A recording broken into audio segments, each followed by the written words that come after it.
Lorsqu'un élément chimique peut exister sous différentes formes stables, il va donc avoir des possibilités de réaction qui sont différentes.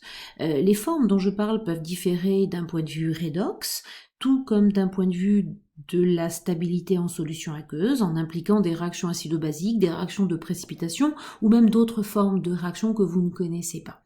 Ainsi, pour un élément chimique, j'ai besoin de savoir sous quelle forme la plus adaptée je dois faire apparaître l'espèce chimique.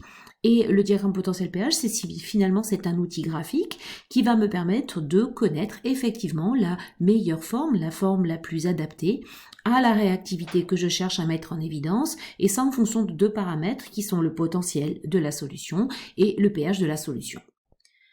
Ainsi, quand on se pose des questions de construire un diagramme potentiel pH, on a à notre disposition un ensemble d'espèces chimiques qui partagent un élément chimique en commun. Cette liste, elle est fournie dans l'énoncé, ce n'est pas à vous de l'établir.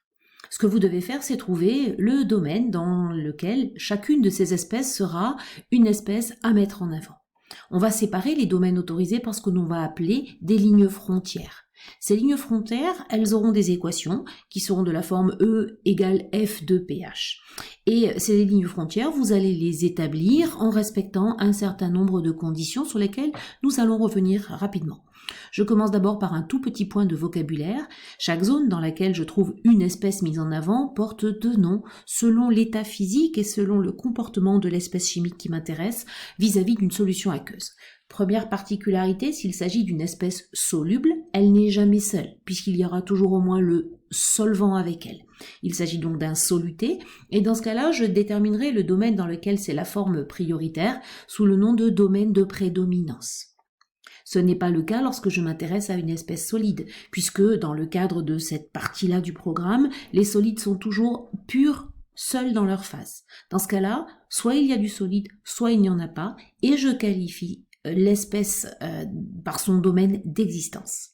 Reste le cas des gaz, et même si les gaz sont souvent purs dans notre étude, on ne perd pas de vue qu'un gaz c'est toujours miscible en toute proportion, et par conséquent on parlera de domaine de prédominance d'un gaz. Sur l'exemple que je vous propose en dessous, on est bien d'accord qu'il y a deux domaines d'existence des formes solides pour l'hydroxyde de zinc ou pour le zinc métallique, et il y aura un seul domaine de prédominance qui sera la forme soluble Zn2.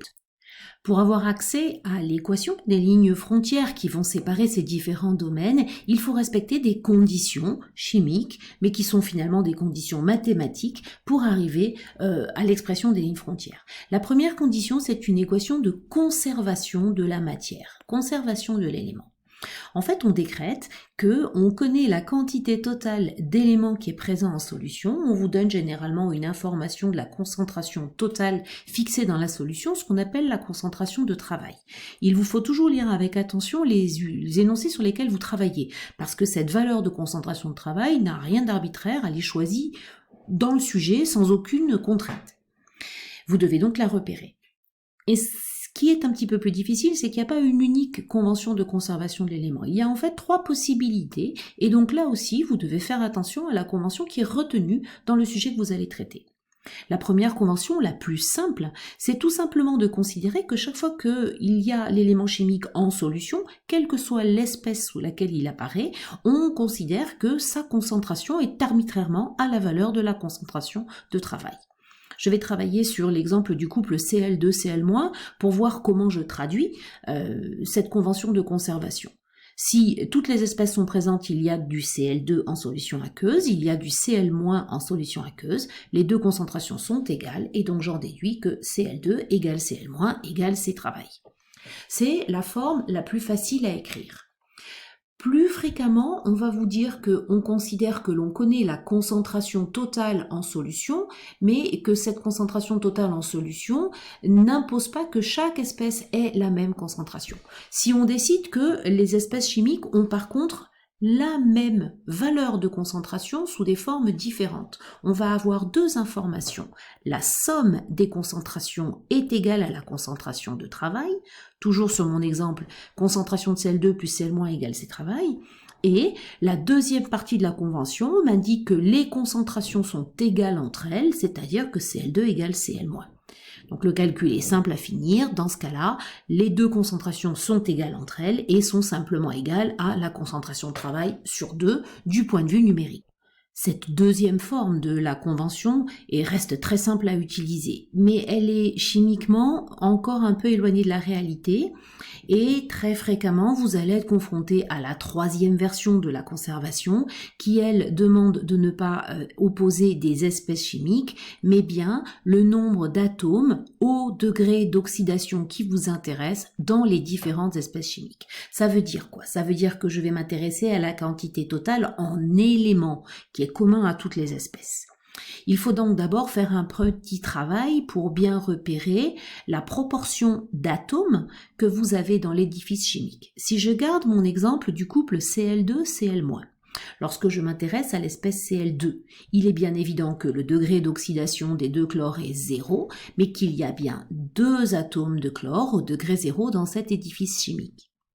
L'autre espèce du couple, l'ion-chlorure Cl-, est au degré d'oxydation -1 et il n'y a qu'un seul chlore au degré d'oxydation -1 dans Cl-. Cela va modifier mes écritures.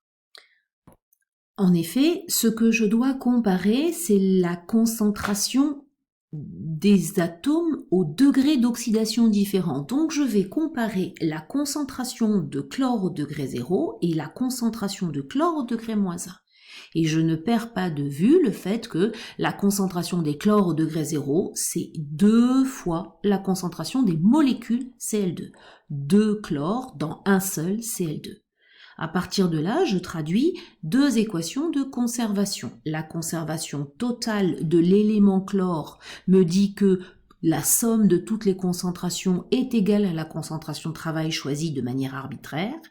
Et je traduis en plus que sur la ligne frontière, il y a autant d'atomes de chlore aux 2 nombres d'oxydation qui sont dans la ligne frontière. Et on parlera d'équipartition des NO. Ici, il s'agira donc de traduire que la concentration du chlore au degré 0 est égale à la concentration du chlore au degré -1. Et vous voyez bien que cela fait apparaître un coefficient 2 lorsque je reviens aux concentrations faisant apparaître les espèces chimiques. Ce n'est pas difficile, mais il faut être vigilant à cette stoichiométrie, à cette proportionnalité qui apparaît et qui va modifier les valeurs des concentrations des espèces chimiques réellement présentes. Il y a un coefficient 2 qui se balade. En plus de la convention de conservation en solution, pour accéder à l'expression E égale F de pH, je vais partir d'écriture de loi de Nernst. Ces lois de Nernst, elles vont mettre dans le même couple les 2 espèces qui sont séparées par la ligne frontière dont je cherche l'équation. Et cela va m'amener une condition de plus que j'appellerai une convention de ligne frontière en fonction finalement de l'état physique dans lequel se trouve chacune de ces 2 espèces. Ce sont des codes qui permettent d'utiliser des relations mathématiques valables sur la ligne frontière. En fait, qu'est-ce que vous devez vous rappeler? Si ces 2 espèces sont en solution, ce sont 2 solutés, eh bien on partira du principe qu'il y a autant de chacune des 2 formes quand on arrive sur la frontière. S'il y a un solide, pour avoir le droit d'écrire une loi de Nernst, il faut que la relation d'équilibre existe, donc il faut qu'il y ait du solide. Même si c'est un micrograin, si c'est le début de son apparition, ça suffit. Et enfin, on a de manière conventionnelle décidé que s'il y avait un gaz, eh bien la pression partielle de ce gaz serait P standard, donc 1 bar, et donc on écrirait des lois de Nernst en assimilant toutes les valeurs de pression à 1 bar. Donc voilà ce que ça peut donner sur des exemples simples. Premier cas, on sépare l'ion Fe2+ de l'ion Fe3+, on donne le E standard, ça fait partie de l'exercice. On écrit d'abord la demi-équation électronique, j'avoue que je l'ai un petit peu sous-entendu ici. On écrit la loi de Nernst, on l'applique au couple qui nous intéresse et on traduit maintenant les conventions. J'ai pris comme convention qu'il y avait autant d'atomes de fer au degré 3 qu'il y avait d'atomes de fer au degré 2 sur la ligne frontière. J'ai écrit que la quantité totale de fer était égale à C travail. Donc à partir de là, je suis capable de trouver une relation entre les 2 concentrations de Fe2+, Fe3+, et j'arrive comme ça, sans difficulté, à un calcul de l'équation de la ligne frontière. Ici, bien évidemment, elle n'est pas dépendante du pH. Si vous faites le même travail sur le cas du couple Cl2-Cl-, avec la tension, la conservation de l'élément, donc le fait que Cl2 soit diatomique va intervenir, le calcul commence de la même manière. L'écriture de la loi de Nernst, l'écriture d'abord de la demi-équation électronique si besoin était, Et puis, on remonte comme ça et on écrit les deux équations de convention. Ici, faites attention de ne pas oublier le 2 de l'espèce diatomique. Dans les deux conventions, il intervient et vous finissez votre calcul en remplaçant dans la loi de Nernst. Vous arrivez aussi à une équation de ligne frontière. On fait pareil pour des lignes frontières avec des états physiques différents. Dans l'exemple suivant, il y a un solide. Donc j'écris la loi de Nernst du couple Fe2 plus Fe dans lequel le fer est le solide. Pour avoir le droit d'écrire la loi de Nernst, il faut qu'il y ait du fer solide. Donc une des conventions, c'est que le fer existe. J'ai besoin d'écrire ça. Par contre, quand je regarde la quantité de fer en solution aqueuse, il n'y a que la forme Fe2+, qui intervient dans l'étude que je mène. Donc ça veut dire qu'en fait, la concentration à Fe2+, je la connais. Elle est égale à la concentration de travail. Je remplace dans la loi de Nernst et j'ai mon équation. Et enfin, pour terminer ces exemples, s'il y avait un gaz, cela nous ramènerait au cas des lignes frontières des couples H+, H2 et O2H2O, les couples qui concernent la molécule d'eau, soit en tant qu'oxydant, soit en tant que réducteur. Eh bien, on fait pareil, on écrit la demi-équation électronique, la loi de Nernst, on fait attention que la pression de dihydrogène ou la pression de dioxygène est à remplacer par la valeur de P standard égale 1 bar. Cette valeur disparaît et bien entendu dans ces deux cas-là, il va rester un log de H+, avec une certaine puissance, qui va faire que ces lignes frontières sont cette fois-ci dépendantes du pH et qu'on retrouve des lignes que vous connaissez bien, qui sont classiques, qui bornent le domaine de l'eau, moins 0,06 pH et 1,23, moins 0,06 pH. Et enfin, pour terminer cette étude un petit peu généraliste, effectivement, il faut prendre en compte ce qu'on appellera le diagramme potentiel pH de l'eau. L'eau est une molécule qui peut être à la fois un oxydant et un réducteur, selon qu'elle se transforme en dihydrogène dans le sens de la réduction, l'eau était l'oxydant, alors que si elle se transforme en O2 dans le sens de l'oxydation, eh bien dans ce cas-là, H2O était le réducteur. Les deux lignes frontières qui bornent le domaine de la molécule H2O sont les deux lignes précédentes que nous venons d'écrire, le moins 0,06 pH et le 1,23 moins 0,06 pH. C'est ce qu'on appelle la bande de stabilité thermodynamique de l'eau. Il faut se rappeler que dans cette bande-là, l'eau est une forme stable qui ne se transforme pas. Si on impose à l'eau, en tant que solvant d'une solution aqueuse, un potentiel qui sort de cette bande que j'ai assurée en vert, eh bien cela sous-entend que l'eau va intervenir dans les réactions, va se transformer.